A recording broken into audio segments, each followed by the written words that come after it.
If your job at a healthcare facility includes disinfecting against viruses, you know prevention is the best medicine, and maintaining healthy spaces starts with a healthy cleaning routine. Grainger's world-class supply chain helps ensure you have the quality products you need when you need them, from disinfectants and cleaning supplies to personal protective equipment, so you can help deliver a clean bill of health. Call 1-800-GRAINGER, click Grainger.com, or just stop by. Grainger, for the ones who get it done. Breaking down every game, every day in Major League Baseball, this is the Baseball Betting Show. Here is your host, Greg Peterson. A warmer for the low. Welcome to lovely Las Vegas for the Baseball Betting Show with myself, Greg Peterson, now part of the VSiN Family Podcast. We've got an excellent podcast for you, as we're going to be joined in segment number 2 by one of our good friends, Curtis Rogers, who does such excellent work over at 710 Seattle Sports. We're going to be chatting with him about what we've seen here in the first month plus of the season from the Seattle Mariners, the lay of the land really in the entirety of the American League, as I do think that the power of the big leagues right now is in the National League. If you're in the American League, you've got a golden opportunity to perhaps make a run to the World Series. We'll talk about that with Curtis and so much more. And then in the final segment, we're going to get you guys picks and analysis on every game on the betting board for this Baseball Tuesday as we touch them all. If you do have a question, comment, segment idea, what have you for this podcast, you have one of two ways we'll fire those in. First one is my Twitter/X timeline at gunit_81. Keep in mind, letters CM, they mean does not matter. So as per usual, please do send these into the timeline. Other way is find an Apple Podcast review. If you rate this podcast 5 stars, it is very much appreciated. From there, you're able to fire in whatever you'd like to hear on this podcast via that 5-star review. Did not get in any Twitter/X questions today, but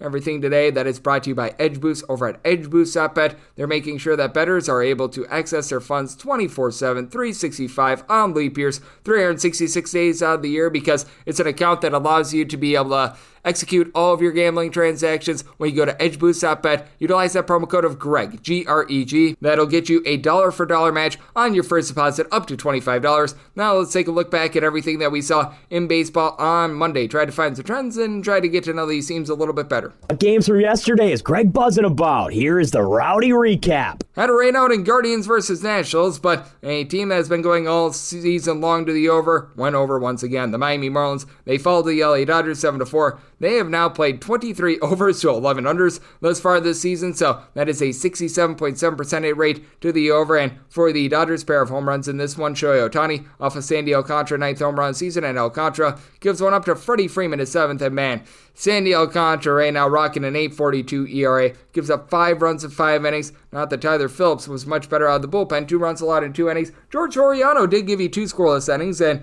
you did have a home run from the young gun from this team, and this has been pretty incredible. Agustin Ramirez, 4th home run of the season. He was able to belt that one off of Yandris Gomez, who gave up 3 runs in a third of an inning. Pretty much a bullpen game here for the LA Dodgers. Ben Casparis was the bulk guy, gave up a run in 4 innings. The opener in Jack Dreyer went 4 outs, and he did not allow a run. Alex Vesia, pair of outs out the bullpen scoreless, and then Edmund Phillips, Kirby Yates, they both turned a scoreless inning. Tanner Scott is able to give you a pair of outs out of the bullpen as well. Not a lot of scoring by the Chicago White Sox. They fall to the Kansas City Royals by a count of 3-0. And the Royals have been one of your better under teams in all of baseball thus far this season. 12 overs, 23 unders, and a push. And for the White Sox, you had Shane Smith hurl a okay game, lost 2 runs over the course of 5 innings. From there, you have a run given up in an inning by Caleb Freeman in his MLB debut. Cam Bouger, scoreless inning. Brandon Eisert, a scoreless inning, but absolutely nothing doing off of Cole Ragans. Ragans, 5 scoreless innings, 11 punch-outs, and then John Schreiber, Steven Cruz, Daniel Lynch, Carlos Aceves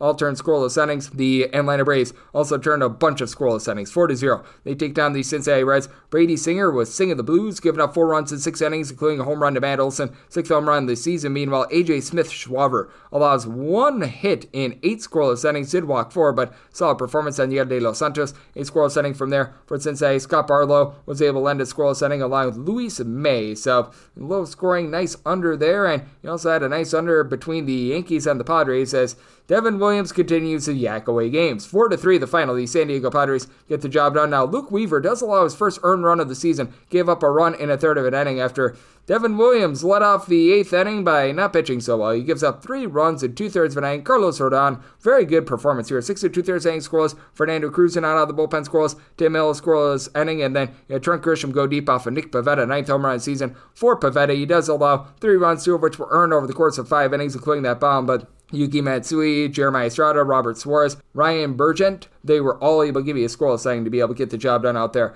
The Brewers also get the job done as they've been a solid under team thus far this season as well. 14 overs, 19 unders, and a few pushes along the way. 5-1, they get the job done over the Houston Astros as Ronald Blanco gives up 3 runs over the course of 6 innings, including a home run. Christian Yelich, 6th home run of the campaign. You had from there 2 runs given up by Bennett Sosa in his inning of work. Caleb Ward, scoreless inning, and for the Brewers, he had a very solid performance here from Tobias Myers. 1 run allowed in 5 1/3 innings. Nick Mears, pair of outs out the bullpen, scoreless. Jerry Canning, Grant Anderson, Yo Piamps all lend a scoreless inning as well. The Pittsburgh Pirates walked the plank to a loss out there in St. Louis, 6-3. The final is St. Louis, your second best over team in all of baseball. 21 overs, 13 unders, and 2 pushes. As for the Buccos, Carmen Melodzinski allows a pair of solo home runs in 4 2/3 innings as he gave one up to Alec Burleson, home run number 2 of the campaign, and then Jose Barrillo was able to get home run number 1 of the season. Wilson Contreras a little bit later on off of Chase Shulgert. He gets his 5th home run of the season. Shulgert gives up 4 runs, and he did not get a single out of the bullpen. That was not great. Ryan Barucki, Caleb Ferguson,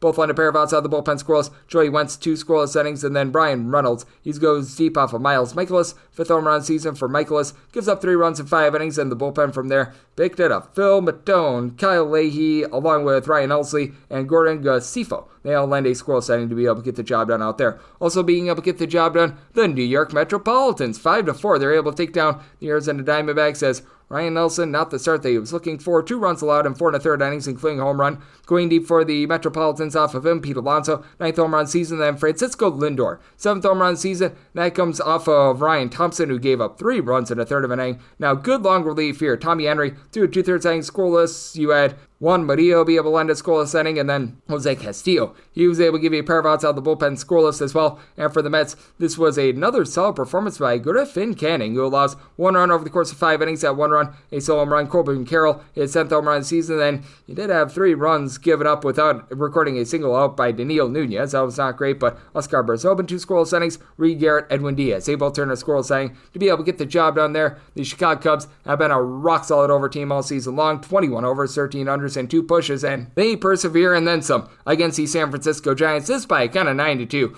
Wind was blowing in a bit, and they did not care. They took Landon Roop-Deep, who gave up 4 runs, 2 of which were in 5 innings, as he delivered a deep fly to Mr. Ian Happ, 3rd home run of the season. Then Carson Kelly, he has been magnificent this year. 8 home runs in less than 60 at-bats, goes deep off of Hayden Birdsong. That is number 8 of the campaign is Birdsong. 5 runs, 1 of which was earned in a third of an inning. William Thomas had a pair of errors out there. Matt Chapman had a pair of errors. So the infield, that did not go well for the San Francisco Giants, to say the least. Spencer Bivens from there, 2 2/3 innings scoreless, and he did have Luis Matos go deep off of Matthew Boyd. That was his 3rd home run in the campaign for Boyd. He gives up 2 runs over the course of 6 innings. From there, you had Caleb Theobar lend a scoreless inning. Gavin Hollowell, 2 scoreless innings. And then to wrap up the night, the Seattle Mariners, they fall to the Oakland/Sacramento A's by a count of 7-6. In this one for Seattle, they were able to get off to a nice 4-2 lead, but that evaporated right away. And for the Seattle Mariners, they were able to go 5 of 16 with men in scoring position, but for the Athletics, they were able to get the big hit of the game. Shea Langoliers, Shea bangs for his 7th home run season. That comes off of Bryce Miller. Miller only is able to fill 4 innings, gives up 4 runs, and Luis Severino gave up 4 runs of his own, but filled 6 innings. So that meant a lot of bullpen use for the Seattle Mariners, as Carlos Vargas, 2 scoreless innings. Colin Snyder gives up a run in an inning. Trent Thornton, 2 scoreless innings. Andres Munoz gives up an unearned run in the 10th inning, and then Casey Lugumina in the 11th inning gives up the unearned run. As for the A's, the bullpen comes up big. You did have Grant Holman giving up 1 run in 1 2/3 innings. Mitch Spence and out of the bullpen scoreless. Mason Miller scoreless inning, though he got into a little bit of a sticky situation. Tyler Ferguson, an unearned run given up in the 10th inning, and then Hogan Harris comes up as Hogan Heroes. He was able to come up with a scoreless 11th inning, and if you're taking a look at Sacramento A's home games, by the way, they've been very good to the over thus far this season, as that's now 10 overs and 6 unders for them at home. And then if you're taking a look at trend-wise what we are getting in Major League Baseball, it has been a very underwhelming season. 156 unders to 141 overs, so about a 51% hit rate to the under, more like 51.5% hit rate to the under, and moneyline favorites, they're hitting at just over 60%. 312 and 205 on the money line. But if you look at the last 7 days of Major League Baseball, favorites drying up a little bit at 54 and 40 on the money line. Meanwhile, the under has been hurt a little bit over the last few days, 48 overs to 45 under. So that's what we're seeing in baseball right now. That's what we all got on Monday. Now let's talk about the AL West, the American League in general, and the Seattle Mariners with our good friend Curtis Rogers, who does amazing work over at 710 Seattle Sports, who joins me next right here on the Baseball Betting Show with myself, Greg Peterson, now a part of the VSiN Family Podcast. If you work in quality control at a candy factory, you know strict safety regulations come with the job. It's why you partner with Grainger. Grainger helps you find the high quality and compliant products your business needs to inspect, detect, and help correct issues. And the sweetest part is, everyone gets a product that's as safe to eat as it is delicious. Call 1-800-GRAINGER, click Grainger.com, or just stop by. Grainger, for the ones who get it done. Breaking down every game, every day in Major League Baseball. This is the Baseball Betting Show. Here is your host, Greg Peterson. We're back here in lovely Las Vegas for the Baseball Betting Show with myself, Greg Peterson, now part of the VSiN Family Podcast, and it's always great to be joined by this man, as Curtis Rogers. He does such an amazing job taking a look at this great game of baseball. I know he's hard at work doing the pre- and post-game hosting for the Mariners over on 710 Seattle Sports. That's the official flagship station of the Mariners. But additionally, I know that he's doing great work taking a look at a little bit of everything out there in the Pacific Northwest, as I know that the Seattle Kraken went through a coaching change. The Seattle Seahawks just had a draft that they went through a few weeks ago, and so much more. Really a five-tool player when it comes to radio and broadcast. You're able to follow him on Twitter/X at AKidFromKen. That is also his Instagram handle. And Curtis, it's great to get you aboard. Thank you. Greg, always appreciate the intro, and great to be back with you, and great to be a month into this baseball season. Lots and lots to get to from over the last couple of weeks, and ready to dive in when you are, because there has just been headlines abound across Major League Baseball. Oh, yeah, and we have to start with your guys, the Seattle Mariners. Last you joined me like 2.5 weeks ago, we were thinking, what's wrong with the Seattle Mariners offense? Oh, no. Luis Castillo, he had a rough start the last time out, and ever since then, they've won like all but a few of their games. You've had big dumper Cal Raleigh look like Barry Bonds this season. Not quite with the on-base percentage, but certainly with the power. And I just want to get your thoughts on what we've seen the last 2.5 weeks for the Mariners going into their Monday night game against the Athletics, because this has been pretty incredible. Incredible is the most apt word for this. They've been the hottest team in baseball just about over the last about 2.5 weeks. They've won 8 consecutive series. The biggest key to this is the offense. The offense has been hitting at not just a clip good for them, but they've been one of the best offenses in all of baseball. As Buster Olney pointed out, since August 1st of last season, the Mariners have the second best offense in baseball over that time span, which has been more than a half a season's worth of games. I believe it's been about 84 or 85 games now to this point, if you factor in that Rangers series where the Mariners had some good luck with the bat, especially in that Friday night game where they put up 13 runs. But it's been just a night and day in terms of offensive production for them here in 2025 compared to where it was last year. And talking about night and day production, you don't get more night and day than what Jorge Polanco has done for this Mariners team last year. Just a complete non-factor. Honestly, it was a bust of a trade that the Mariners did with the Twins. Didn't work out for either side, as the pieces that the Mariners shipped to Minnesota were all dealing with injuries throughout the course of the season. But Polanco was a non-factor. I don't think a lot of people were really thrilled with the addition of him to come back this season. They signed him in free agency after declining his player option. But right now, I mean, God, outside of Aaron Judge, I don't think there's a better hitter in the American League than Jorge Polanco, which is crazy to say, especially coming off the season that he had in 2024. But you mentioned Cal Raleigh leading baseball in all of home runs with 12, especially doing it as a catcher. I mean, that's incredible to see. They've gotten some pretty timely offense from guys like Dylan Moore. They're dealing with a fair share of injuries across both their pitching staff and lineup right now, but good to see the bats swing the way that they have to start the month of May. Oh, it's been absolutely incredible what we've seen there. And I mentioned that guy's name, Cal Raleigh, big dumper, and I'm glad that you mentioned Jorge Polanco too. He's been a really big key, and also taking me through what Dylan Moore has been able to do, because Polanco has gotten a lot of headlines, Cal Raleigh has gotten a lot of headlines. I feel like Dylan Moore has been a little bit of an unsung hero thus far this season for Seattle. Yeah, Dylan Moore, great utility man, guy who can play everywhere on the field. In fact, won the Gold Glove last season for his utility work. He's always been a pretty good fielder, never really a guy who's gotten it going with the bat outside of the abbreviated COVID season in 2020. But this year against left-handed pitching, he is mashed, and he has been a guy atop that Mariners lineup against lefties that has really been a force in that lineup. He's been out the last week and a half, though. He is expected to come back in this series against Oakland, dealing with some injuries, but he has been just everything the Mariners could have hoped from him. Another guy atop that lineup that has played very well this season is J.P. Crawford, looking like the J.P. Crawford of 2023. I think right now that's kind of your starting middle infield if the Mariners had a perfect world right now. J.P. Crawford at short, Dylan Moore at second base. Dealing with a bunch of nicks and bruises, though, across the lineup. You've had to play Dylan Moore at third base a little bit this season. You've had to play him in the outfield as well. But if Dan Wilson had his way, that would be your starting middle infield right now, Dylan Moore and J.P. Crawford. Absolutely, and I think that it's just so interesting to take a look on that front. As joining me on the show, we do have our good friend Curtis Rogers of 710 Seattle Sports. And Curtis, we are doing this prior to the game on Tuesday. We are doing this not knowing how Monday went, but that's going to be a good one as well. But Emerson Hancock is going to be getting the start for the Seattle Mariners. And take me through a little bit of his game, because right now, as I see this on the betting board, the Seattle Mariners very, very slight underdogs against the Athletics. They're projecting a high total of 9.5. And I'm sure that you would agree with me. The ballpark out there in Sacramento, not holding a lot of runs in the park thus far this season. And for anyone that's familiar with the PCL, you are not surprised by this whatsoever. But I mean, take me through what we could see on Tuesday in this Hancock versus Springs matchup, because I do think that Hancock could be a big X factor moving forward for Seattle too. Yeah, and it's funny because I spoke with him on opening day. It was prior to the game, just in the clubhouse, and I was talking to him because he's had experience pitching in the Pacific Coast League with AAA Tacoma here.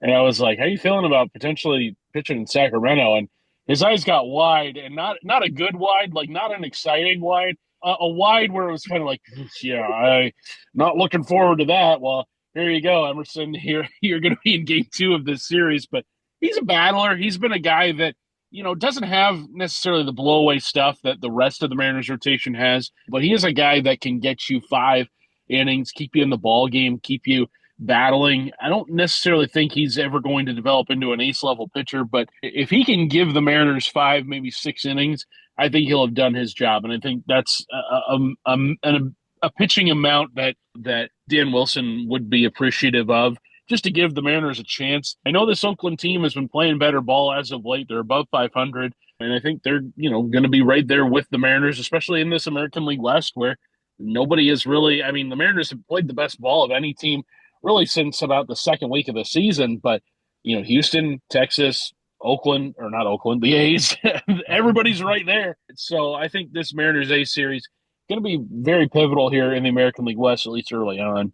I still remember watching the 30 for 30 of Tom Marinovich when his father would always joke, oh, it's not the New York Giants that you're playing. You're not playing the New York Giants. And then he had to go to his father the one time he played the New York Giants, and he's like, Dad, we're playing the New York Giants. That feels like Emerson Hancock having to pitch out there in Sacramento. So that's going to be a lot of fun, to say the least, and always love to see that. But, let's talk about that AL West a little bit more, because for the Texas Rangers, they're offense has been a skid mark on the underpants of baseball, yet somehow, some way, they have been generating wins. This has been absolutely incredible to take a look at. You mentioned the A's. This team has just been oh so scrappy going into the day on Monday, 2 games out of first place in that division. The Astros, who we all know and love, they're 3 games out, but this is actually a much better start than what we saw last season. And boy, the Angels are reliable for this. They'll give you 2 good weeks of baseball and then go straight down the toilet bowl, and that has happened once again this year. And Curtis, pretty much anything other than you telling me that the Angels can win this division, I feel like anything could come out of your mouth, and I think I'd buy it. Yeah,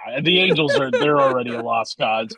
They have nothing going for them this season. The bullpen just comes in there with flamethrowers on their back because they light the game on fire. Yeah, those back-to-back games against the Tigers. I don't know which was worse. The combined 8 runs they allowed over the 8th and 9th inning. What was it? Friday. Last they week. allowed Riley Green to hit a home run in the same inning against 2 different pitchers.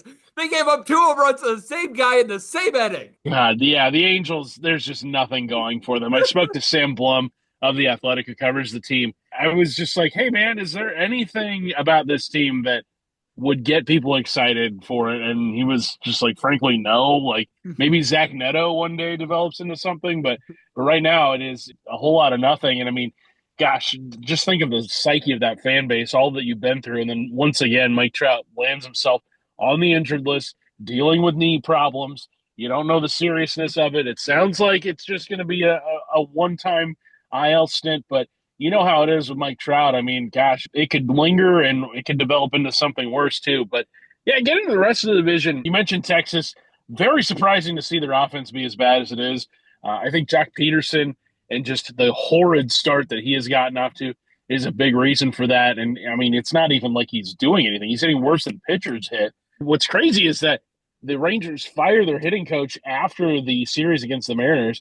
And then they go and hire Brett Boone, who has never coached in the professional ranks before, not even in the minors, nothing. He has no coaching experience whatsoever. He's just spent his time kind of up here in Seattle. He's got his baseball podcast, but that's about it. I'm very curious to see how that hire works out for the Texas Rangers this season. I mean, Bruce Bochy has 4 World Series championships, so maybe there's a little something to that, but it seems like that's kind of a move made out of desperation by the Rangers. You mentioned the Astros. Jordan Alvarez goes on the IL, so their best bet. He goes down, but he hasn't even been hitting well this season. So there's a great opportunity here for the Mariners and A's to kind of take advantage of, especially just how all both Texas teams and the Angels have underperformed for sure. Yeah, I mean, my goodness. 2 home runs given up to the same guy in the same inning. Like, how does that happen? How do you let the same guy get up to the plate 2 times in the same inning is rough, but then to give up a home run in back-to-back at-bats in the same inning to the same guy. Again, I just can't get over that. But certainly there's a lot to take a look at league-wide, and I think that it is really interesting to take a look at the entirety of the American League because I talked about this on the podcast a few days ago as well. It feels like the American League is very much up for grabs because when I take a look at all the top teams in baseball, it feels like they're all in the National League. Those 4 strong teams in the NL West, all that you're seeing in the NL East, the Chicago Cubs. I just don't know who really measures up in the American League, and I don't know what your thoughts are right now in the American League, but I do feel like the margins are very thin between the top and bottom teams right now. Well, obviously the bottom team in the Chicago White Sox, so relatively rough to say the least, but I feel like whichever team can get hot can really make a run out here in the American League because it does feel like there's no real dominant team this year out there in the American League. I think that is the perfect read on the situation. We spoke to Buster Olney of ESPN last week, on Friday of last week, and he said the American League is the land of opportunity right now, and I thought that was a very apt way of putting it. He said any team that is in first, second, or third place in their division could realistically write a story that ends in a World Series appearance. That's how wide open things are in the American League. I mean, heck, the Tigers have the best record in the AL, but I don't think they're the best team. I mean, yes, they have the best run differential, but that offense, to me at least, just doesn't have the star power. I mean, Javi Baez has made a miraculous comeback. I thought his career was dead in the water. He's looked really good over the last couple of weeks, but just really stunning to see the AL kind of shake out the way it has right now. I mean, Baltimore being one of the worst teams in the AL. I mean, gosh, you look at the trajectory of that franchise just a couple of years ago. People thought they were going to be the next, superpower in the AL. That has not come to fruition at all. I look at the Central right now. Cleveland hanging around at 20-14. They're playing some decent baseball. Kansas City's another team. They've got talent on their roster. There's just a whole lot of nothing right now in that AL. Maybe you do make the case for the Mariners. They've been the hottest team in that side of baseball for the last couple of weeks. So really, it's anybody's league at this point. Obviously, we're still about 3 months away from the trade deadline. But right now, I mean, gosh, just with how many teams that are still very much jockeying for position here, could make for maybe a quiet trade deadline in the sense that there's only going to be a small handful of obvious sellers. Looking at you, Miami, looking at you, the White Sox, looking at you, Colorado, Pittsburgh maybe as well. It just does not seem like there is going to be a whole lot of teams that have put up the for sale sign in the next couple of months. It's going to be kind of murky waters trying to maneuver that trade market for a lot of these teams that are in position to make a run in the AL or teams that are just trying to keep up with everybody. Yep, absolutely. And man, it has been a really interesting start to the season out there, to say the least. And is there perhaps one team in the American League that might be sleeping a little bit, that might be having a little bit of a tough time to start the season, they think could be able to rise up a little bit? Because you just mentioned it. Any one of those teams, 1, 2, and 3. And I would even argue in the AL West, you could go to 4. Sorry, Angels, we can't go to number 5 on this one, but I could go to number 4 that they could be able to make a little bit of a run. Is there a team that maybe has gotten off to a little bit of a slow start to the season that you think can pick it up? Yeah, I think the Red Sox are a team. I've always been kind of dumbfounded by the season that they've had so far. They're 18-18 right now. They kind of rebounded much better after their slow start. Lost that series to the Mariners, but did have some success against Cleveland. It looked like things were going to go their way. Tristan Casas then lost for the season. They seem to be a team that is 2 steps forward, 1 step back this season. I think they've got a lot of talent on that roster. I think they are a really good team, and there's also the hope that Roman Anthony comes up at some point this season. There's also the hope that Jarren Duran really gets going, Rafael Devers gets going. You've seen Alex Bregman live up to that contract. Willie Abreu has been fantastic. Christian Campbell is somebody that has been phenomenal to start his Major League Baseball career. I think they have the talent to at least compete in that American League East. Garrett Crochet, he has been incredible for them. I mean, money well spent for them, not just in what they gave up in the trade, but also what they're paying him with that extension. The Red Sox, to me, seem like a team that should be better than what their record indicates. But as we know, that American League East is going to be, they're just going to eat each other alive this season. So as they've done each of the last few years. But the Red Sox, to me, look like a team that if I could gaze into my crystal ball, even though it is so hard to predict the American League this season, they're a team that I look at and say, I think they are going to at least challenge for a wild card spot. Now, I could be very wrong. I would not be shocked if I was, just considering how random this start to the baseball season has been. But they're a team I look at and say they should be better than what they are. Absolutely. I'm right there with you on the Red Sox. And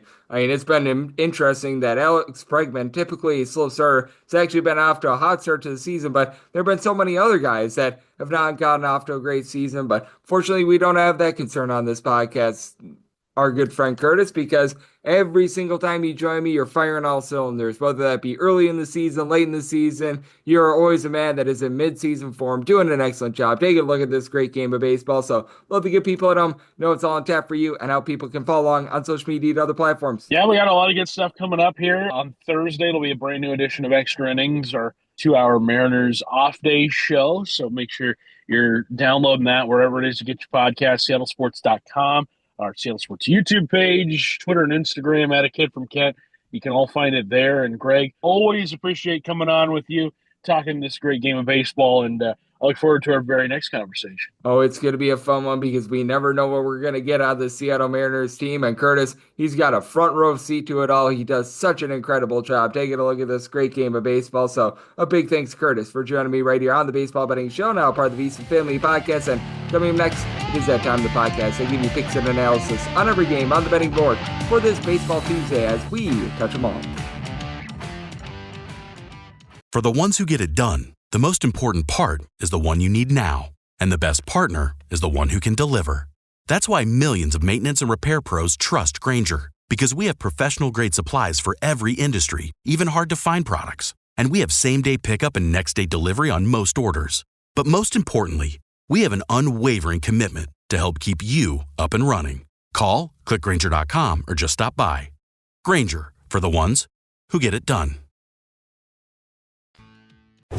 Breaking down every game, every day in Major League Baseball, this is the Baseball Betting Show. Here is your host, Greg Peterson. And we're back here in lovely Las Vegas for the Baseball Betting Show with myself, Greg Peterson, now part of the VSiN Family Podcast. Always great to be joined by Curtis Rogers. He does such amazing work over at 710 Seattle Sports, looking at this great game that we all know and love of baseball. Every single time he joins me, he lends such great insights. He did so once again today, so big thanks to Curtis for joining me in the last segment. Now it is that time of the podcast. I give you picks and analysis on every game on the betting board for this Baseball Tuesday as we touch them all. ball. If a game is listed on the betting board, Greg has a side and a total on it, so it is time to touch them all. Do note that as per usual, any changes that are made to these plays will be listed up on my Twitter/X feed at @GUnit_81, and we are going to be going in Las Vegas rotation order. This is where we go with the National League games first, then the American League games, any interleague games. Those are going to be at the bottom. That'll keep things all nice, neat, clean, and easy. So, how about if we do get things started with 9:01, 9:02 on the betting board? It is the LA Dodgers. They are going to be on the road facing off against the Miami Marlins, as Cal Quantrill is on the bump for the Fish, and Tony Gonsolin is on the bump for the Dodgers. Dodgers are Mondo favorites, anywhere between -250 to -272, and you're going to be finding the Fish anywhere between +215 to +225, with 9 being the total. Over is -120, and the under is even. I was willing to go up to a -137 on this Dodgers run line. Right now, I'm seeing that at -145 plus, and I'm going to be willing to take a shot here on the Miami Marlins. It is grody, but +215 or higher was my buy point there. As for Tony Gonsolin, first start of the season was against the Miami Marlins, and he actually looked relatively rock solid in that start. But for Tony Gonsolin, he just seems like he's been the luckiest pitcher of this decade.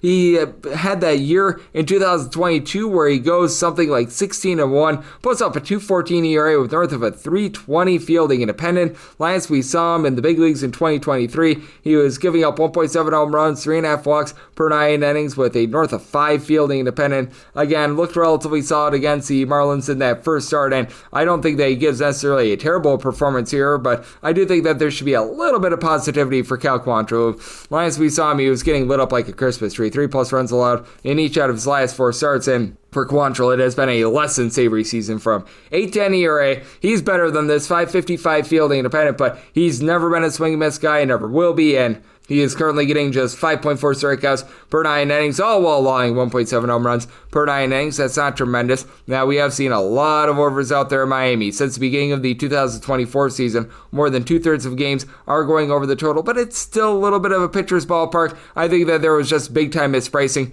In general, if you were able to get normal prices in a normal ballpark, I do think that things would be a little bit more normalized there, though, for the LA Dodgers. As we know, this is a team that's really going to get going. Freddie Freeman goes EP yesterday. He's got north of 400 on base. Shohei Ohtani's been able to give you 400 plus on base, 8+ home runs out of him. Mookie Betts is 353 on base percentage, and his amount of homers is actually considered bad for his standards. You need to get a little bit more of something out of Michael Conforto, but all in all, I do like what I'm seeing out of the LA Dodgers and that lineup. It felt like there was a little bit of struggle for them 2 weeks ago, and they've gotten through it. And for the Marlins, this is a little bit more of a station-to-station team. You do have a pair of guys in Matt Mervis along Kyle Sowers, who've been able to crank out the deep ball with 6+ home runs apiece.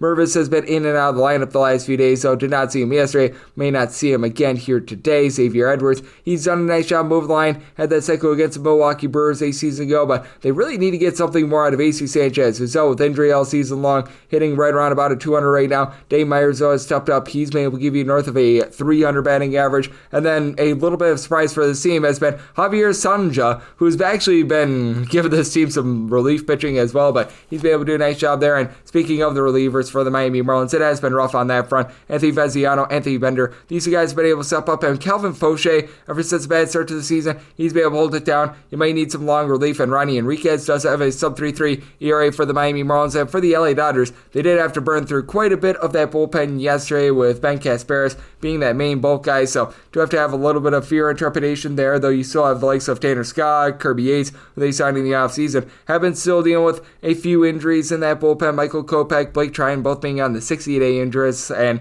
currently not having Brusard or Gradwell. That's a little bit rough for them, but all in all, I do take a look at this spot, and I do think that for the Miami Marlins, they certainly should be sizable underdogs. Just feel like we've gotten a scotch too far with it being Tony Gonsolin on the mound. Did some by total 9.4, so 9.5 or higher. I'm in on the under, and with the Marlins plus 215 or higher, looking at that money line. 903, 904 on the betting board. The Cincinnati Reds, and yes, we are on to Cincinnati. They're under the road face-off against the Atlanta Braves. Chris Hale goes for the Bravos, and Mr. Andrew Abbott is on the bump for Cincinnati. 8 is the total. The over and the under are both at -110, plus 180, plus 194 is that number on Cincinnati, and you're going to be getting the Braves anywhere between -207 to a -220, and I was willing to take plus 155 or higher with the Cincinnati Reds on the money line. Now, for Andrew Abbott, I am a little bit concerned by the walks right now. He is giving up north of 5 walks per 9 innings, approximately 5.4 walks per 9, but still, he's been able to do a nice job being able to give you some swings and misses. That fielding independent that is right around about a 4.60 right now, that's backed up by a 2.84 ERA. So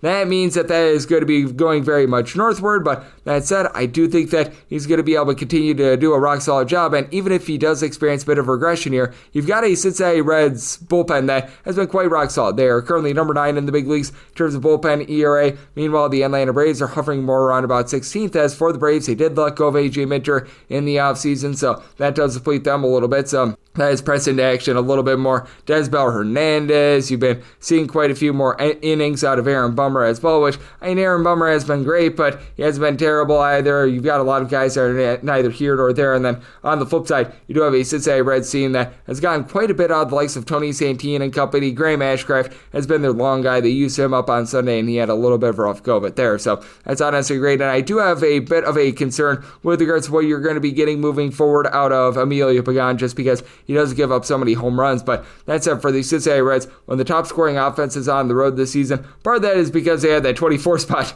a few weeks ago when they took on the Baltimore Orioles, but still, you've been able to get a lot of production here out of Elly De La Cruz. You know that he's going to be good for a bunch of stolen bases, right around 30 plus home runs out of him. TJ Friedel has been able to hit about a 270 for this unit. Gavin Lux, not hitting for a ton of power, but he's been able to do a solid job giving you right around about a 300 average, and you've seen Tyler Stevenson, since he's come off the injured list, be able to hit for this team as well. And for the Atlanta Braves, still have a bit of concern with regards to this lineup. Matt Olson, even though his on-base percentage is relatively solid, 5 home runs, hitting below a 235, that's a bit of concern. Sean Murphy has been able to give you a home run every about 10 or so at bats, but he's not doing a great job moving the line as well. Nick Allen, Eli White, these guys at the bottom of the fold, I don't think that their batting averages are sustainable. Alex Verdugo has been a nice find for this team as well, but I do feel like with the Atlanta Braves, they just shouldn't be quite this level of favorite. I do think as well, Chris Sale has pitched much better than what that ERA would indicate too, so I will throw that in there because right now he's got an ERA hovering around 484, but still getting north of 11 strikeouts per 9 innings, still giving up less than 2.6 walks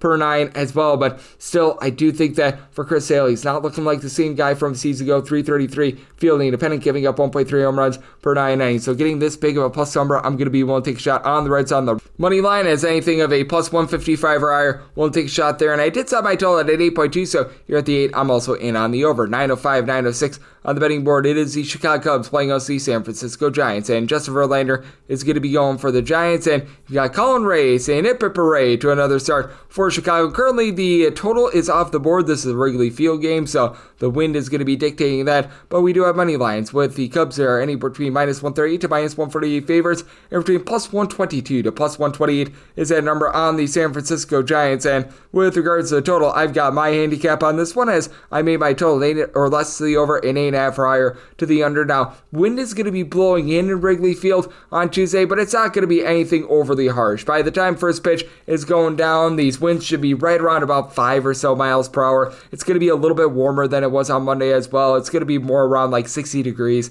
at first pitch time, so I don't think that pitchers are going to be overly affected by the elements. It certainly suppresses offense a little bit, but not an end-all be-all there. And with regards to this one, I'm going to be in on the Giants on the money line because even though Colin Ray has had a really nice start to the season, he's posting up a 145 ERA, fielding independent of a 250. I just can't unsee what I saw the last few seasons with the Milwaukee Brewers, where he was posting up a ERA of a 440 north of a 4.8 fielding independent. He was giving up 1.6 home runs per 9 innings, north of 2.5 walks per 9 as well, and that's a bit of a concern. So to set the Giants at a plus 118, and Justin Verlander is also rounded in form as well. Recognize that overall for the season, he's got a 4.38 ERA. He has been giving up a little bit more of the deep ball than what you'd like, but he still has been able to give you 2 earned runs or fewer allowed in each out of his last 3 starts, and is backed up by a bullpen that is very rock solid. Entered into the series number 2 in the big leagues in terms of bullpen ERA. Got a lot of guys that are rocking and rolling. Spencer Bivens has been a nice long guy for the team, along with Hayden Birdsong. Both of these guys are giving you a sub 3.5 ERA. Additionally, with this Giants bullpen, you've been able to get really good innings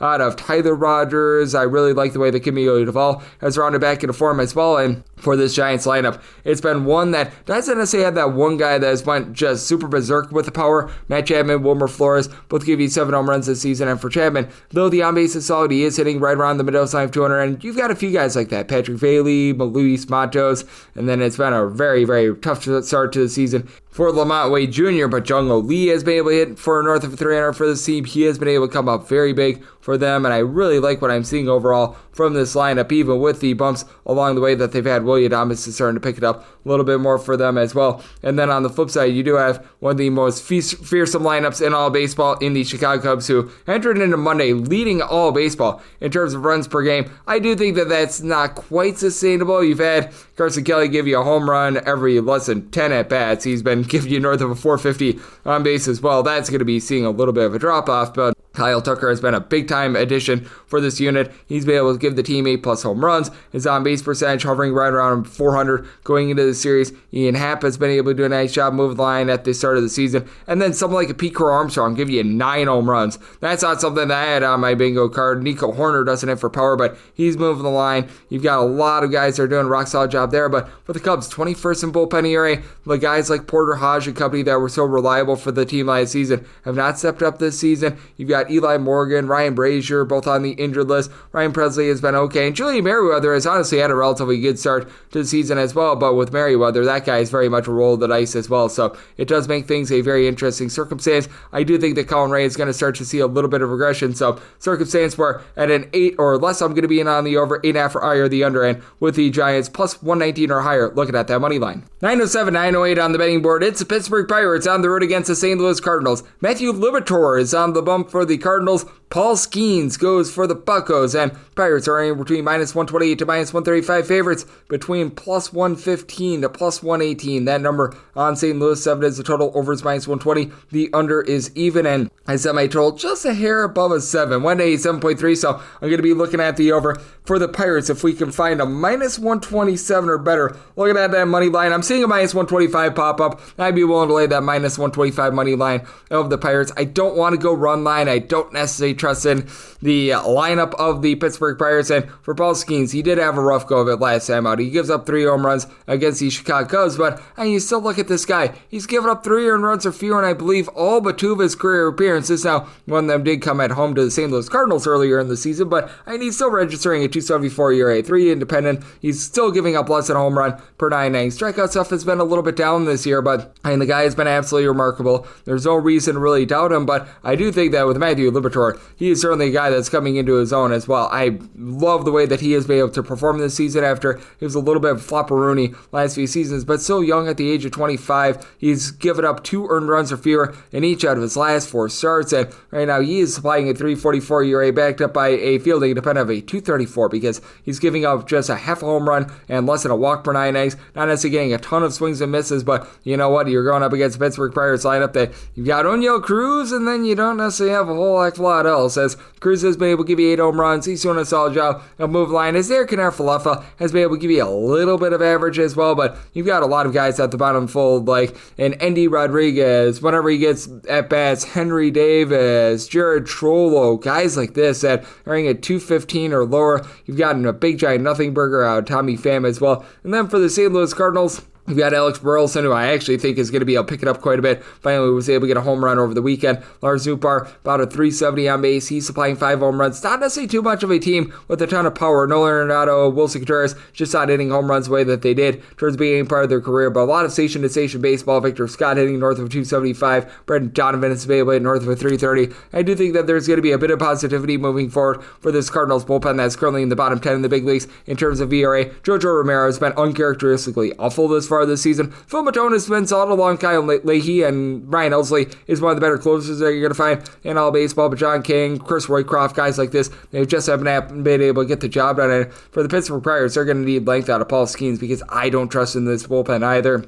David Bednar, since getting demoted to the minors, has been a little bit better, but Colin Holderman has not been living up to that name. Ryan Brookie has been okay this season, but he's a roll of the dice. Caleb Ferguson, Dennis Santana, they are hit or miss as well, so you do have a little bit of shakiness there, but I do have a belief that Paul Skeens going to be able to go out there, give a relatively good start. Now, right now, the juice is very heavy on the 7 over. Personally, if I got a 7.5 under versus a 7 over, I would be looking at a 7.5 under, so I'm going to be looking there, but that said, if I had to play the 7 right now, I'd be looking at the over of the Pirates pulling away up to a minus 127 on that money line. 909, 910 on the betting board. The New York Mets are on the road facing off against the Arizona Diamondbacks. Zach Gallen looks to fill it up for the Sinks, and you've got David Peterson, great name, going for the New York Mets. The Mets do find themselves between even money and minus 105. Meanwhile, minus 108 to minus 115, that number on the stakes. 9 is the total, the under is minus 115, and the over is minus 105. And for our good friend Mr. Peterson and company, I did have to set them as a bit of an underdog. I'm willing to go up to a minus 112 on the Diamondbacks money line. Now, Zach Gallen, for the longest time, was always able to do a really good job at home, and that he would stink-a-rooney it up on the road. For Zach Gallen this season, we have seen a complete reversal with these splits. I have no idea where this has come from, but Zach Gallen all of a sudden stinks at home, and all of a sudden he's really good on the road. So, puzzle me that. We've right now got Gallen posting up a 6.41 home ERA. He in 19 and 2/3 innings has been giving up walks upon walks with north of 5 walks per 9 innings. And then on the road, he's getting a 3.38 ERA with 12.5 strikeouts per 9 innings compared to 7.8 at home. So that's been interesting to say the least. And then on the flip side, you've got our good friend Mr. Peterson, who we always stand for the Petersons, but that said, this guy's been getting lucky for multiple years. And for Peterson, 3.06 ERA, feeling much more in line this season with the 2.95. He's done a nice job keeping the ball in the yard, 0.6 home runs per 9 innings, and the strikeout stuff isn't all the way back to where it was a few seasons ago, but after last year was at 7.5 strikeouts per 9 innings, he's back up to about 8.5 punch-outs per 9 this season, and he is backed up by one of the better bullpens that you're going to find in all of baseball. As for the Mets, the long guys have been really good. Max Kronick, Jose Buto has been a little bit of a roll of the dice, but Oscar Berzobin, all these guys have been able to do a solid job getting the job done. Going into Monday, 3.18 bullpen ERA. That is number 8 in all baseball. And for the Arizona Diamondbacks, it's a little bit of a pitfall for them. They are currently number 20 in terms of bullpen ERA. And AJ Pucko, I believe, is one of the best closers that you're going to find in all baseball, currently being on the injured list. That hurts this team. Justin Martinez is currently dealing with a little bit of ailment as well, so that's not necessarily great. You've got Shelby Miller, Jalen Beeks. These are guys that are able to give you a little bit of length. They've been able to supply a sub-3 ERA. Juan Murillo is someone that they're looking to a little bit more as well. He's an interesting cat. And then you take a look on the flip side, and you've got a New York Mets team that does have Edwin Diaz struggling a little bit. But for the Mets, after their offense was a little bit shaky to start the season, I think much of that was the cold weather that you were experiencing out there in New York. They've been able to pick it up quite a bit. Mark Vientos still has not necessarily gotten online, but Francisco Lindor hitting darn near 300. His power numbers are back. And Pete Alonso has just been amazing this far this season for Mr. Pete Alonso. Guy's been able to give you 7+ home runs. His on-base percentage is right now hovering in the neighborhood about a 460 entering into the series. Starling Marte of the Marte Parte just coming off the injured list. You need to get a little bit more out of him, but Juan Soto was finally able to bring a little bit of power towards the back half of the series, ironically enough, against the Arizona Diamondbacks last week, so he's now getting it going with regards to power. Always is going to be able to get on base for you as well, so I do think that with the Mets, they've got a pretty nice complete lineup, and with the Arizona Diamondbacks having some shakiness in the bullpen, I do think that that's going to make things very interesting, but I just have a belief that Zach Gallen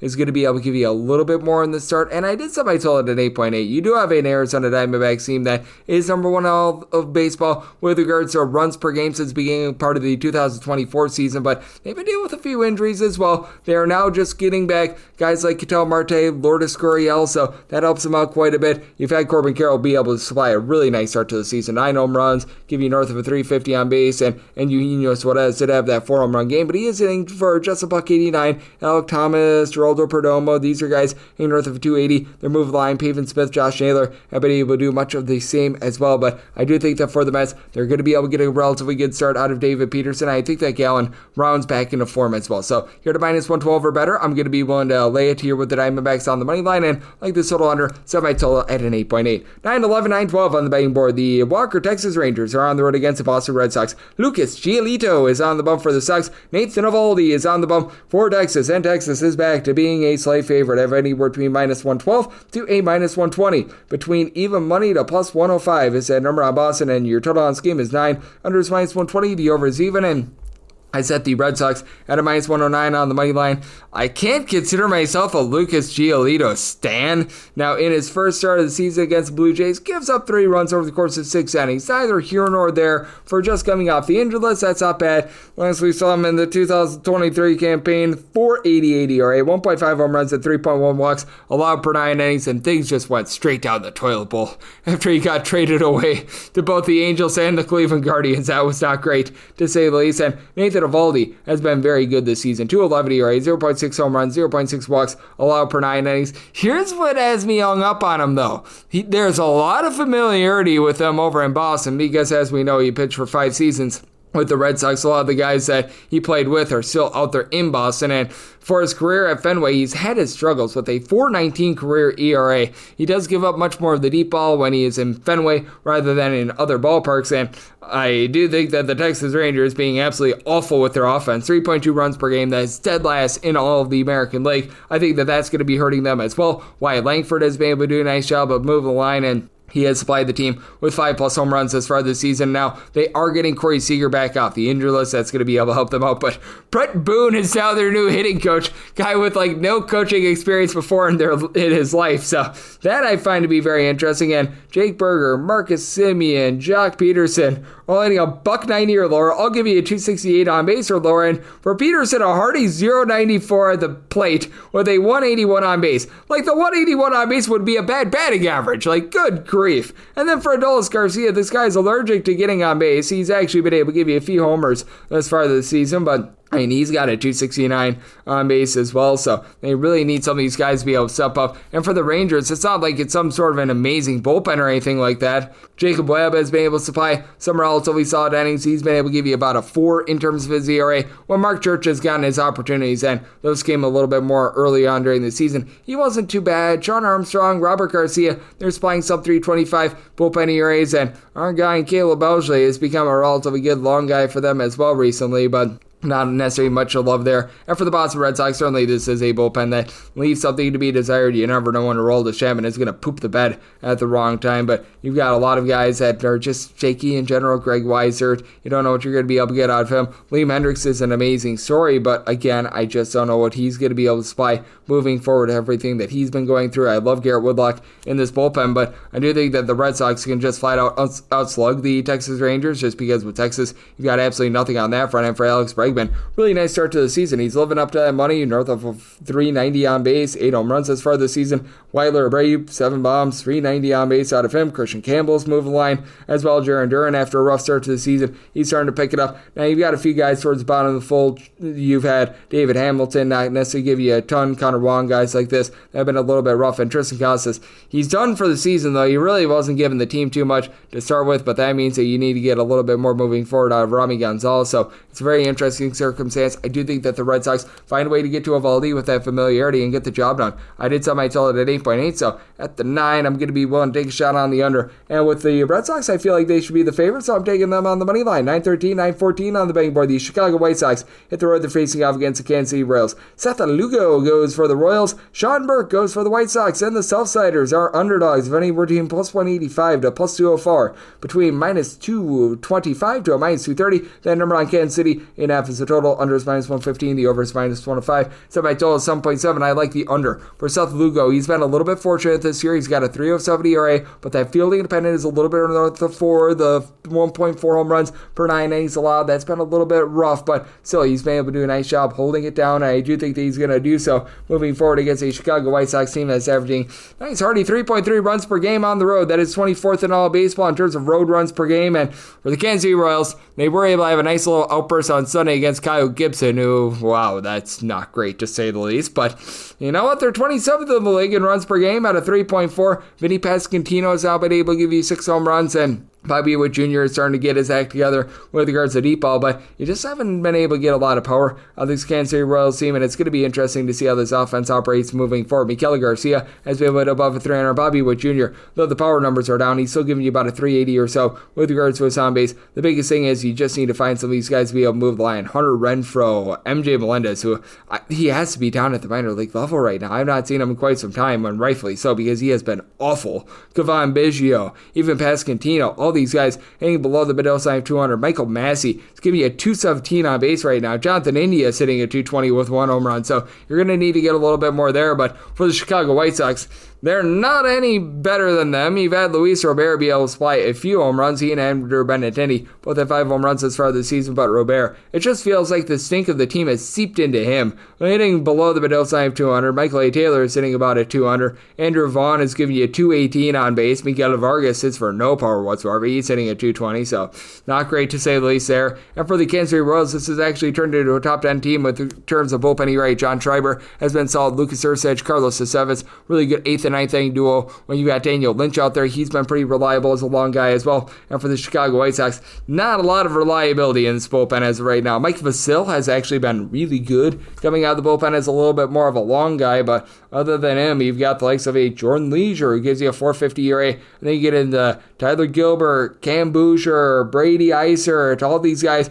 they're giving you north of a 4.9 ERA. That's not necessarily too amazing. And for Sean Burke, coming off of 6 really nice scoreless innings against the Milwaukee Brewers, he had 1 really nice start to begin the season, I believe, on opening day, and all of his other starts other than that Brewers start, he's given up 3+ runs in darn near all of them. So it's going to be interesting to see what we get there. He's posting up a 4.90 ERA, but a field opponent that is north of a 5.8. He's been giving up north of a home run after 9 innings. Strikeout stuff has not been amazing, but again, this Royals offense has not been good either, so I did set a little bit of a lower total. I did set my total at a 7.7. I'm going to be looking at the under. In terms of money line, I set the Royals at a -232. If you're looking to lay a run half with them, find that at a -110. Sign me up for that run line. I was willing to lay up to a -128 on the Royals, and I'm going to be in on this total under 915, 916 on the betting board. The Baltimore Orioles are on the road against the Minnesota Twins. Pablo Lopez is on the bump for the Twins, and Cade Povich is on the bump for Baltimore. And Baltimore just find themselves as an underdog. You're going to be getting them anywhere between +130 to +138. Meanwhile, and between -150 to -160, that number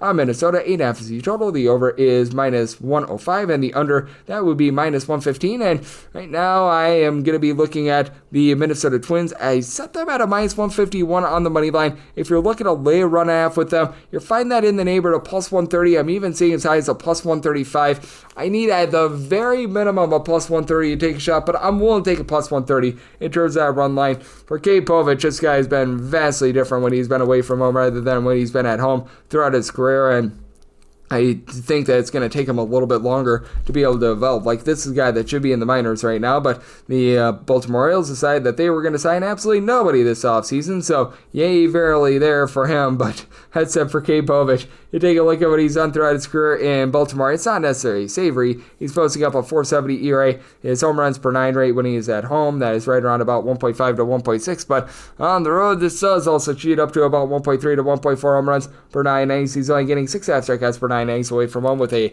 nice hearty 5.95 ERA. That's not a place where you want to be. And then for Pablo Lopez, the guy is always seeing with his metrics a reason to believe that there's going to be positive regression, and it just never seems to come from. For Mr. Lopez, though, he's been much better this season. 2 earned runs or fewer allowed in all 5 of his starts. 2.25 ERA, 2.57 fielding independent. It finally feels like it's starting to come together from. Now, for the Minnesota Twins, Griffin Jax has been getting all sorts of Jack stuff. He's been giving up north of a 5 ERA. This is a Twins team that's about 14th of the big leagues in terms of bullpen ERA. Now, for the Baltimore Orioles, it's been a big giant roll of the dice with regards to their bullpen because they're at a 4.69 ERA. That's 24th in the big leagues. That's despite the fact that you've got Yunior Cano, Felix Bautista, who are one of the better 1-2 punches in the 8th and 9th inning in all baseball. But the longer guys like a Brian Baker, and you've been seeing guys like Keegan Aiken and company just not necessarily give you what you want. That's been an issue. And for Aiken, he has been a relatively solid long guy for them thus far this season. But there's a lot of less than trustworthy arms that have been coming out and have not been giving you too much. Charlie Morton is out in that bullpen as well. And for the Minnesota Twins, Yohan Dodon has some of the nastiest stuff that you're going to find. Brock and Roll Stewart has been pretty solid. So I do like what these guys bring to the table on Danny Kalum. And the big key for the Minnesota Twins is just finding a little bit more offense because Harrison Bader has done a solid job of being able to move the line. And Byron Buxton has up to 6+ home runs as far as the season. But for Buxton, he just hasn't been able to give you a lot of on-base percentage in general, even though he has been able to supply a little bit more of the deep ball as far as the season. 294 on base. You would like to see that be a little bit better. And Carlos Correa, I ain't talking about needing to be better. He's hitting for a 256 on base with 1 home run thus far this season. Like, man, the Giants dodged a bullet when they didn't sign him. Matt Wallner's on the injured list. You still have Royce Lewis on the injured list as well. Trevor Larnach has hit for about a 230. You've got nothing whatsoever at Edouard Julien, so that makes things a little bit interesting. But even with that, I do think that they get to Povich and this bad Baltimore Orioles bullpen. It's a circumstance where I did somebody sold at 8.3. I do think that the Orioles are going to be able to get to Lopez a little bit, even though Gunnar Henderson has been having a relatively rough start to the season. And as Kierstead, I thought that he was going to be a little bit better to begin the season as well. That's been not necessarily amazing for the team, but Cedric Mullins, how about the year that he's having? He's been able to give the team 6+ bombs with a 380 on base. Ryan O'Hearn is up to 7 home runs as well. Ryan Mountcastle, he's hitting just a 200, but you know that he's going to pick it up. Tyler O'Neill being on the injured list does hurt this team, but overall, I do take a look at the spot. I do think that Adley Rutschman sees some positivity, so at the 8, I do like the over, and on the money line / run line, the Twins at a +130 or higher, looking at that run line of Minnesota. 917, 918 on the betting board, it is the Toronto Blue Jays, and they are on the road against the LA Angels as Tyler Anderson gets a start for the Halos, and right now it's listed as to be determined for the Blue Jays, so currently this is off the board. At last check, CBS Sports was projecting as if this was going to be Eric Lauer who was going to be making this start, so I have handicapped as if we are going to be getting Mr. Lauer, and if this is indeed the case, it's going to be a circumstance where with the Blue Jays, I'm going to be placing them as a very, very slim favorite here of -102, so we'll be willing to lay that, and then with regards to the total, I will be setting my total to an 8.5 or less, being to the over, a 9 or higher being to the under, and for the Halos, I would need at least a +103 to be able to take a shot there. And I am seeing one opener over at Caesars right now, with the Angels being the -110 favorite, and for the Toronto Blue Jays, if I'd be able to get them at a -110, that'd be a circumstance where it'd be a little bit too rich for my blood. I would need to get down to a -102 or less, but certainly it's a interesting circumstance. We'll see what we get in terms of openers in the AM, but for Eric Lauer, a few seasons ago,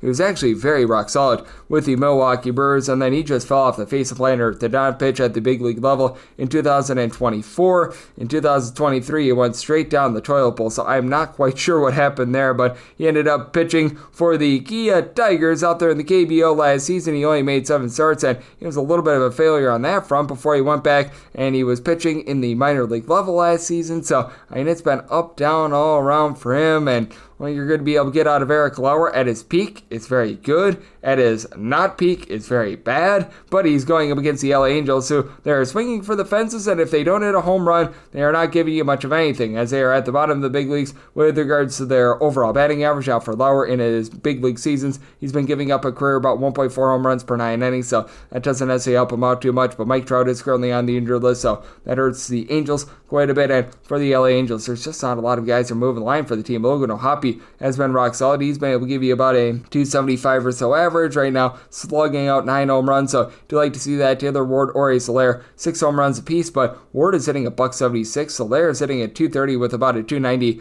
on base. Kyron Paris, ever since he got those first 5 home runs of the season, he's went down the toilet bowl as well. And then guys like Travis d'Arnaud are just not giving you a lot at the bottom of the fold. The entire catcher spot with Tim Anderson, Kevin Newman, it's been a disaster. And what's even more disastrous, the Angels have north of a 6 bullpen ERA right now. Kenley Jansen, typically in, shall we say, not so big spots, is able to come up relatively big, but right now the lone guy in the bullpen right now with a sub-5 ERA is Ryan Zephyrian.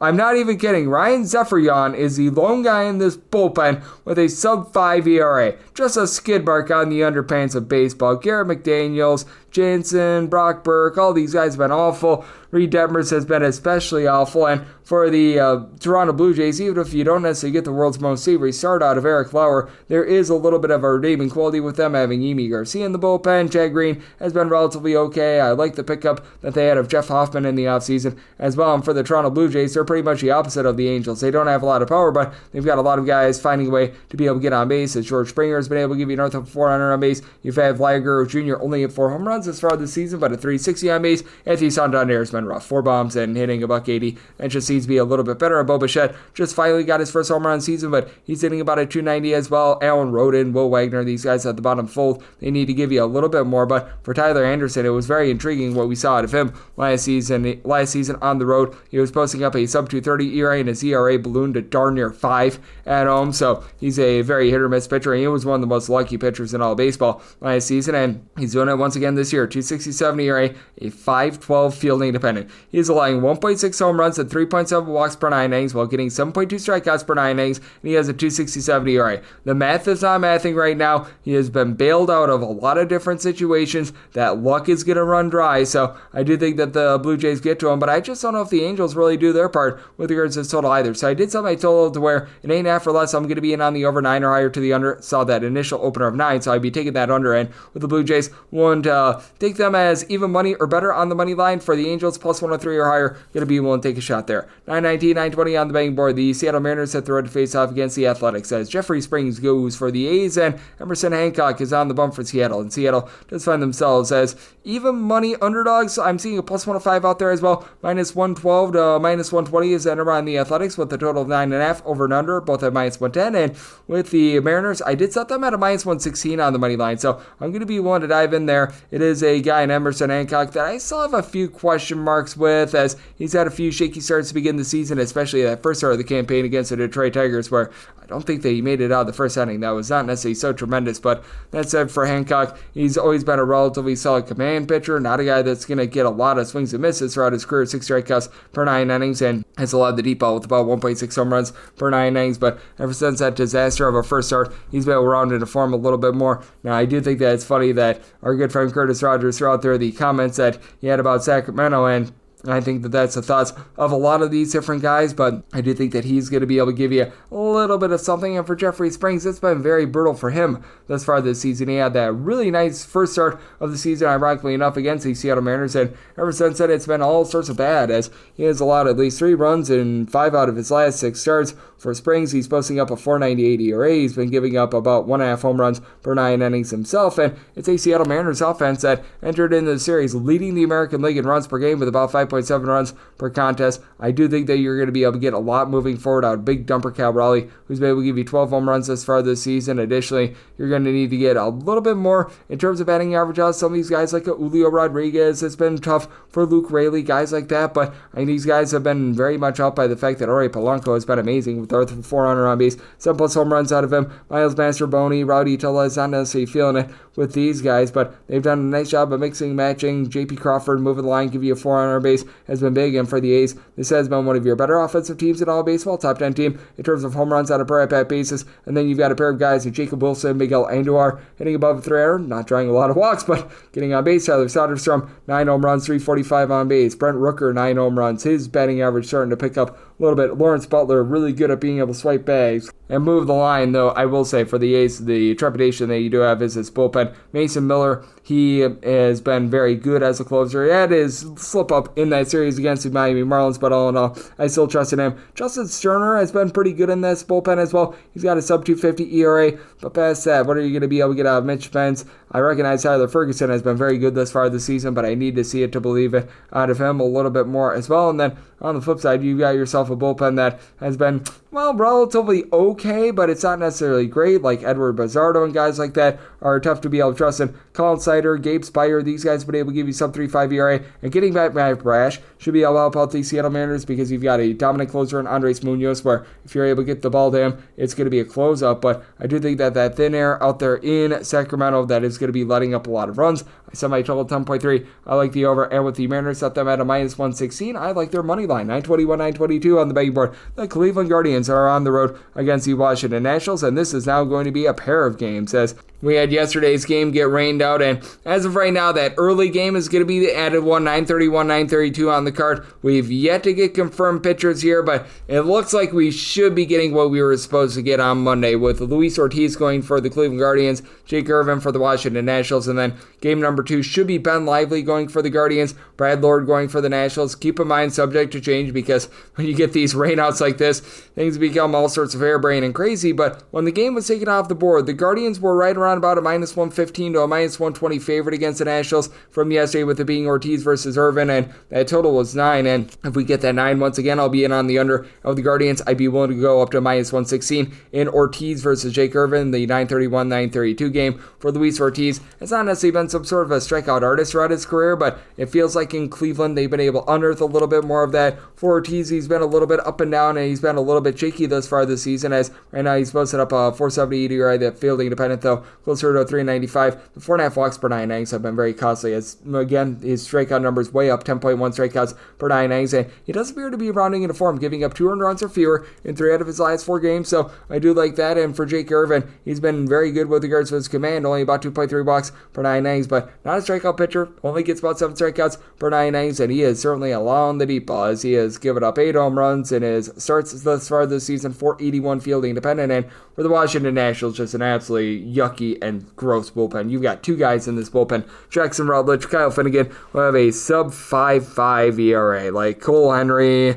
You've got someone like a Ori Lopez. All these guys are just absolutely terrible in this bullpen. And for the Cleveland Guardians, it's not quite the same bullpen that it was a season ago, because Emmanuel Clase has been shaky. Now you had Paul Sewald, and he's currently on the injured list, and he wasn't doing a ton. But you got the likes of Cade Smith, Tim Herron, Hunter Gaddis, who are able to give you a sub 3.5 ERA. Eric Zabrowski being on the injured list hurts to see him a little bit, but I do think that for the Washington Nationals, they're going to have a little bit of a rough go of it here, because you do have James Wood, who's able to give you 9 home runs. He's been able to do a nice job of just finding a way of being able to move the line in general. But that said, you have a lot of guys that are just swinging and missing right now. Josh Bell, along with Dylan Cruz, are both giving you a sub 255 on base percentage. Nathaniel Lowe, 331 on base, 6 home runs. You do like to see that. And CJ Abrams has come back into the lineup, 333 on base, limited at bats. He's been able to hit 4 home runs. Alex Call moves the line whenever he gets the call as well, but you do have to have your issues with regards to that. And then on the flip side for Cleveland Guardians, it is a very top-heavy lineup, as the guys at the bottom of the lineup, they're just not giving you a whole heck of a lot in general. You've got these guys like a Bull Naylor, along with Jhonkensy Noel, Brian Rocchio, Nolan Jones, all hitting below the Mendoza line of 200 out. For Naylor, he's been hitting a little bit better over the last few days. He's up to 5 home runs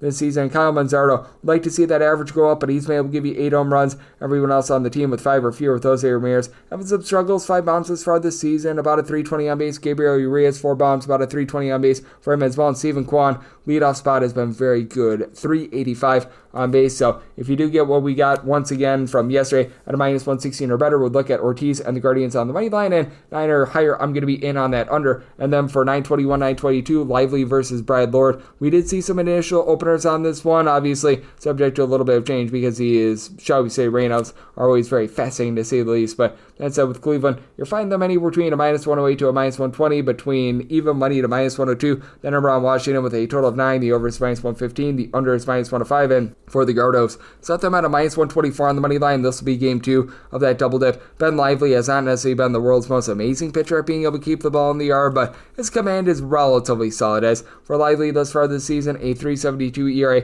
Fielding independent is hovering more in the neighborhood of 439, because he has been only getting 6.2 strikeouts per 9 innings, but only gives up about 2.5 walks per 9 innings, and he has been very inconsistent. Last 5 starts, he has given up 0, 4, 0, 4, and 0 runs. So I mean, he's been either amazing or he's given up 4+. You don't have a lot of in between there, and part of the reason why this Washington Nationals bullpen is so awful is that Brad Lord was supposed to be a big part of that bullpen, be a little bit of a long guy. They have had to thrust him into a starting spot, and that's not necessarily what this team wanted. And he has been consistent in that he has gone either 4 or 5 innings in each out of his 4 starts, and he has given up 2 runs, no more, no less, in all but one of them, as he currently has a 4.43 ERA. To his credit, he's keeping the ball in the yard. He's allowed 1 home run in 22 2/3 innings, but he's also giving up 4 walks per 9 innings, less than 7.5 punch-outs per 9 as well. So I think that it's going to be an uphill battle for the Nationals in both of these games. In Lively versus Lord, I'm willing to go up to minus 123 with the Guardians money line. And again, I just don't know if the Nationals do their part with this total, so I might sell it at an 8.8. So I also do like this total under 923 and 924 on the betting board. The Philadelphia Phillies hit the road face-off against the Tampa Bay Rays.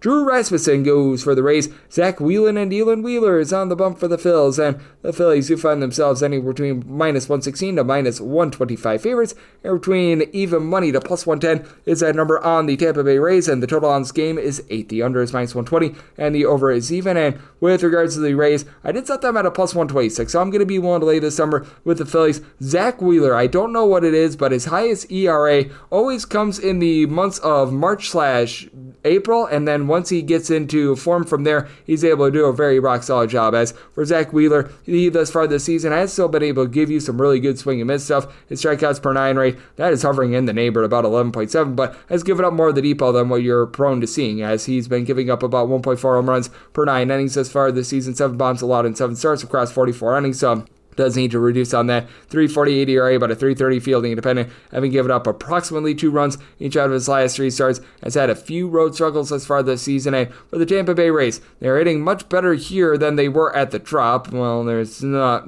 too much of a way they could hit much worse than you do at the Trop, because that's one of the more pitcher-friendly ballparks that you're going to find in all baseball. But they're hovering right around about 4 runs per contest at home this season, more like 3.6 runs per game away from home. You compare that to what we saw during the 2024 campaign. The Tampa Bay Rays, when they were at home, they were averaging only about 3.8 runs per contest. That has helped them out. Jonathan Aranda has been able to hit for just below 300. He's been able to give the team 4 home runs thus far this season. You've been able to get a little bit more out of Christopher Morel, who he just was not able to get on base to save his life last season. Him being able to give you just a bit of something that helps. Junior Caminero has been able to give you 6 bombs, not necessarily giving you a world's greatest on base at a 273, but he's still giving you some relatively good production. And Yandy Diaz, after a rough start to the season, he's picking it up as well. But Jake Magnum landing on the injured list has been rough, and got some guys like Curtis Meade, Danny Jansen, and company at the bottom of the fold that are just giving you a big giant nothing burger. But you can always bank on the Tampa Bay Rays having really good bullpen pitching. Pete Fairbanks has been one of the more dominant closers in the big leagues over the last few seasons, but I mean, you've got all these guys giving you a sub 3.25 ERA, and Garrett Clevenger throwing there, Edwin Uceta, Hunter Biggie, Manuel Rodriguez, Eric Orze. These guys have been very good, and for Drew Rasmussen, just a steady as they come guy. About 9 strikeouts per 9 innings, 264 ERA, feeling independent in that neighborhood, with having allowed 2 home runs in 30 2/3 innings, but now does have to face off against a Philadelphia Phillies lineup that you know that these guys are hungry. It's been a little bit rough for them being able to supply the deep ball thus far this season. They've still been able to do a nice job of just being able to find a way on base in general. You've been seeing that Kyle Schwarber, who's been able to give you 11 home runs, nearly a 4 on base, but I mean, outside of he and Bryce Harper, who's been able to give you 6 home runs, 365 on base, it's been a power struggle for this team. Max Kepler is now up to 5 home runs after a rough start to the season. He's picking it up, but JT Realmuto, only about 3 home runs, a 311 on base. You expect a little bit more there. Nick Castellanos is sitting at 275, not a lot of power, but he and Trey Turner are sitting at 300, finding a way to be able to move the line. Then Yohan Rojas hitting at 300, Umando Sosa hitting above 300. That gives this team something at the bottom of the fold as well, and I do think that is going to be just enough for them, despite the fact that their bullpen has had adventures, to say the least. I think that the way that Zach Wheeler is pitching is going to be able to mitigate much of that. Matt Strom, Jose Alvarado have really been their 2 most trustworthy pieces, but even Alvarado over the weekend looked very shaky, as you've had Tanner Banks be able to supply a sub 3 ERA, a little bit of credit where it is due, but I mean, those 3 guys, Strom, Banks, and Alvarado, are really the lone 3 guys in the bullpen that are giving you a sub 390 bullpen ERA, and then you got Jordan Romano, who's been just absolutely terrible. So, circumstance where at a minus 125 or less, looking at the Phillies on the money line, do think that they get to Rasmussen here, so I might sell it at 8.2, so also like the over 925, 926 on the betting board. The San Diego Padres at the road to face off against the New York Yankees. Clark Schmidt goes for the Yanks, and you've got Michael King hopes to be the king for San Diego. San Diego, very slim favorites. You're going to be finding them anywhere between minus 104 to a minus 115, and then anywhere between minus 103 to a minus 109, seeing as good as minus 102. That's your number on New York. 8.5 is the total. The under is minus 115, the over is minus 105. Seeing some 8s out there as well, and on the 8, over is minus 120, the under is even. And when it comes to the New York Yankees, I did set them at a minus 107 on the money line, so being able to get those minus 105 or so prices, I'm going to be willing to back them. And for the San Diego Padres, the big reason why is that they're just without quite a few pieces in that lineup now. They did a really good job of just getting to that Yankees bullpen yesterday, and you've got Fernando Tatis Jr. is right now one of the best players on the face of planet Earth. He's been able to give you 8+ home runs thus far this season, a 380 on base. Manny Machado has had a tough time hitting the deep ball, but he was able to come up with some RBI yesterday. He's been able to give you about a 350 on base. Having Jackson Merrill out of the fold has been hurting the seam, but you've seen in the interim someone like a Tyler Wade step up. He's been able to give you nearly a 400 on base. Got Gavin Sheets, who's been able to step up ever since coming on over from the White Sox, hitting north of 275. Oscar Gonzalez, Jose Iglesias, these are guys they're able to move the line. Now the Yankees, they have got much more firepower, and Aaron Judge, 11+ home runs at a 500 on base this far this season, just absolutely amazing. But Trent Grisham, Ben Rice, both have 8+ home runs this season. Rice is starting to see a little bit of a dip with regards to his on base percentage. Grisham is right now giving you about a 380 280 in terms of that on base. Anthony Volpe, though, has been relatively inconsistent. Austin Wells, you need a little bit more of these guys. Yasan Dominguez has been in and out all season long. And for Paul Goldschmidt, he's not giving you really anything in terms of power, but he's been able to hit for about a 400 on base. But this is the Yankees bullpen that, as Luke Weaver has been so dominant for them, but Devin Williams just continues to be a disaster. He gave it up once again yesterday, and Luke Weaver had to come into the game yesterday, and he gave up his first run of the season. So things are starting to unravel there a little bit. I actually do like what you're seeing out of Ian Hamilton. And then for the San Diego Padres, this team is number one in the big leagues in terms of bullpen ERA. Entered into yesterday with a sub 185 bullpen ERA. Yuki Matsui, Adriano Motohon, these guys have been really good in a long roll. You've even had Alec Jacob be able to step up for you. Jeremiah Estrada has been rock solid. Jason Adams since the beginning of the 2024 season, sub 2 ERA. Robert Suarez always closes it down. So it's a very interesting circumstance with the guy in Clark Schmidt who, he's a very ordinary pitcher. He's not going to do anything great. He's not going to do anything terrible. Just a classic, going to get you about 8.5 or so strikeouts per 9 innings sort of guy. He's going to give up 3 walks per 9, a little bit over a home run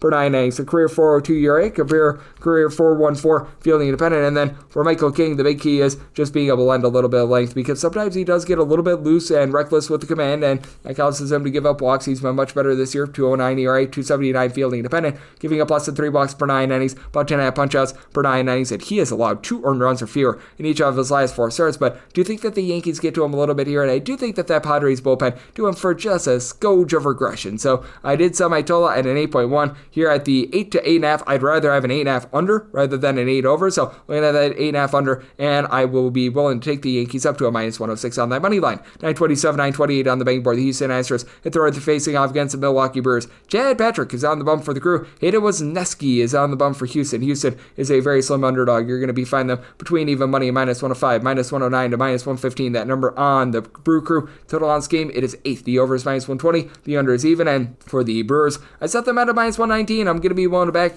Chad Patrick and company. Still can't overlook the fact that last season, I recognize that it was with the AAA Nashville Sounds, but Chad Patrick, I believe, went 15-1. It might have been 16-1 even, and the guy has been able to duplicate that at the big league level. As a starter, he's got a sub 225 ERA. If you take out that long relief appearance that was very wonky and strange against the New York Yankees, he's been very rock solid, as he's given up less than a home run per 9 innings, not getting you a ton of just strikeouts with only about 7.5 punch-outs per 9 innings, but as steady as they come. Nice strike-throwing guy that's not going to get too loose or out of control of things. And you've got Hayden Wesneski, who's been very interesting throughout his career because he doesn't necessarily give up a lot of walks for his career, 2.6 walks per 9 innings. Strikeout numbers aren't great. They're not terrible. He's been giving up about 8.6 strikeouts per 9 innings throughout his career, but in this season, he's allowing 1.9 home runs per 9 innings for his career, 1.7 home runs allowed per 9 innings. And this is a Brewers team that does a very solid job of being able to put bat to ball. Now, I will say for the Milwaukee Brewers, it's been a little bit more doubles power rather than just actual home run power, as Jackson Chourio and Christian Yelich both lead the way with 6 home runs. And Yelich, he's never going to be back to that MVP form of himself that we saw a few seasons ago. And you're going to need to get a little bit more from the infield. Like yesterday, they had Vinny Capra, Caleb Duran, and also they had Joey Ortiz out there. So these are guys that are not hitting so well. But Rhys Hoskins, a 385 on base. You've had Jackson Chourio become part of the 2020 club at the age of 20. And William Contreras, after a rough start to the season, he's back up to about a 360 on base. And for the Houston Astros at the bottom of the fold, these guys like Cam Smith, Mauricio Dubon, Christian Walker hitting at 225 or lower, they need to get their act together. You've had a just very rough season for Yordan Alvarez. They gave him a day off yesterday, and they probably needed to because he's got 3 home runs and less than a 225 batting average. Jose Altuve has been neither here nor there. He's giving you only about a 303 on-base percentage. Jeremy Pena has been able to give you 4 home runs, but you don't have anyone on this Astros team that's giving you north of 4 home runs thus far this season. The bullpen has been in the top 5 in the big leagues. You've got the Bryants, Brian King, Brian Abreu, who've been able to do a nice job. The former Brewer and Josh Hader, he's been a very lockdown guy, and even someone like Steven Okert has been solid. And for the Brewers, this has been a team that's been outside the top 20 with regards to their bullpen ERA, which I find to be very intriguing because last year they led the National League in terms of bullpen ERA, and you bring back all these guys, Yo Payamps, Elvis Peguero, Jared Koenig, Trevor McGill. So I do think that there's some positivity coming in for them. Abner Uribe has been the ultimate Swiss Army knife, being able to fill multiple innings as well. So interesting circumstance here. I do think that the Brewers get to Wesneski and company, so my money line at a minus 119. So do like the Crew money line, and you're at the 8. I like the over, so my total at 8.3, and we're up the things up with 9:29, 9:30 on the betting board. The Detroit Tigers set the road to face off against the Colorado Rockies. Jason Dollander is on the bump for the Rockies, and Jackson Jobe goes for the Detroit Tigers. And right now the total is between 9.5 to 10. On the 10, the under is -120, the over is even. And on the 9.5, over and under anywhere between -105 to -115. And with Detroit, you're going to be finding them between -165 to -175, between +145 to +155 is that number on Colorado. If you're looking to lay a run half with the Detroit Tigers, that's a -115, and I am very willing to lay a run half. I set my run line price at a -148, and I set the Tigers money line at a -223. I recognize that going to elevation is very tough, and just as Mr. Dollander has, it has been a less than tremendous season for him, to say the least. As for our good friend Mr. Dollander, as of right now, he has been posting up an ERA that is a 6.49 with 2.9 home runs and 3.6 walks allowed per 9 innings. He has been significantly worse at Coors Field than he has been on the road. And for the Colorado Rockies, interesting home and road splits with regards to their offense. At home, they are averaging about 4.3 runs per game with a 2.34 average. Not great, but somewhat respectable. On the road, that goes down to about 2.2 runs per contest, and they're hitting a deplorable .189. So that's not great. And for the Detroit Tigers, this has been a lineup that has been in the top 8 in all of baseball with regards to runs per game. Kerry Carpenter being able to supply 7+ home runs has been able to do a rock solid job for the team. Additionally, you've been able to get a lot of production out of Riley Green, who had 2 home runs in the same inning over the weekend against the Los Angeles Angels. You've got Zach McKinstry giving you north of 4 on base, and Javi Baez. The fact that he's not as useless as a poopy flavored lollipop, that should be very, very encouraging for the team, to say the least. And then on the flip side, you've got a Rockies team that you've got a whole bunch of guys who have been very useless up there at the plate, as Chris Bryant continues to be on the injury list. Shock, surprise, surprise. Where have I seen that? You've been having Ezekiel Tovar be banged up thus far this season. Hunter Goodman has been able to give you 5 home runs, and 4 of them have been on the road, so that's a little bit encouraging for this unit. But you just have so many dead bats for this Colorado Rockies team that you wonder where the offense is going to come from against a guy in Jackson Jobe, who's been pretty solid. He's given up about 1.1 home runs per 9 innings. The walks per 9 rate is hovering right around 5. That needs to be changed, as Jobe has a fielding dependent that's well north of 4 despite a 3.38 ERA, but he's been able to do a nice job holding down the fort. Doesn't necessarily get a ton of Ks, which is something that you don't necessarily love for Coors Field. So I did set a little bit of a higher total here. I'm going to be in on the over, as I did set my total 10.3, and with the Tigers and Jobe, with the Tigers bullpen being oh so dominant, you're able to throw out there so many guys like Brian Turner, who's able to give you multiple innings. You've had Bobrisky do a nice job of being able to step up ever since he's come off the injured list. You've also been able to get Tyler Holton, Will Vest, Tommy Canley to all be able to do a solid job of being able to give you some good innings. And then on the flip side, you just don't know what you're going to be able to get out of this bullpen of the Colorado Rockies, as Victor Vodnik is currently on the injured list. They have had a few interesting surprises. Jimmy Ergen being able to give you a sub-3 ERA that has been very helpful for this team, but still, this is a Detroit Tigers team that it just feels like they're a stepping stone to try to be able to get traded and try to get to another team, and this is a team that's stuck absolutely nothing into their bullpen thus far this season. So I do think that for the Tigers, they should do a nice job of getting Dollander and company. I'm willing to lay up to a -148 on that run line, so we'll look at the Tigers run line and like the over, set my total 10.3, and that'll wrap things up for the Tuesday edition of the Baseball Betting Show, now part of the VSiN Family Podcast. And a big thanks to Curtis Rogers, who does great work over at 710 Seattle Sports, for joining me in the last segment. If you do like hearing from this fine podcast, Baseball Betting Show, you're able to subscribe wherever your podcast, Apple Podcasts, Google Play, Spotify, Stitcher, and TuneIn. If you have a question, comment, segment idea, whatever for this podcast, do have one of 2 ways to be able to those in. First one is my Twitter/X timeline at Unit_41. Keep in mind, letters CM, the mean does not matter, so per usual, please send these into the timeline. And the other way is find an Apple Podcast review. If you rate this podcast 5 stars, it is very much appreciated. From there, you're able to fire in whatever you'd like to hear on this podcast, write that 5-star review, and coming at you guys every single day on this podcast, regular season and off season. So I'll be back with you once again tomorrow. Thank you so much. If you work in quality control at a candy factory, you know strict safety regulations come with the job. It's why you partner with Grainger. Grainger helps you find the high-quality and compliant products your business needs to inspect, detect, and help correct issues. And the sweetest part is, everyone gets a product that's as safe to eat as it is delicious. Call 1-800-GRAINGER, click Grainger.com, or just stop by. Grainger, for the ones who get it done.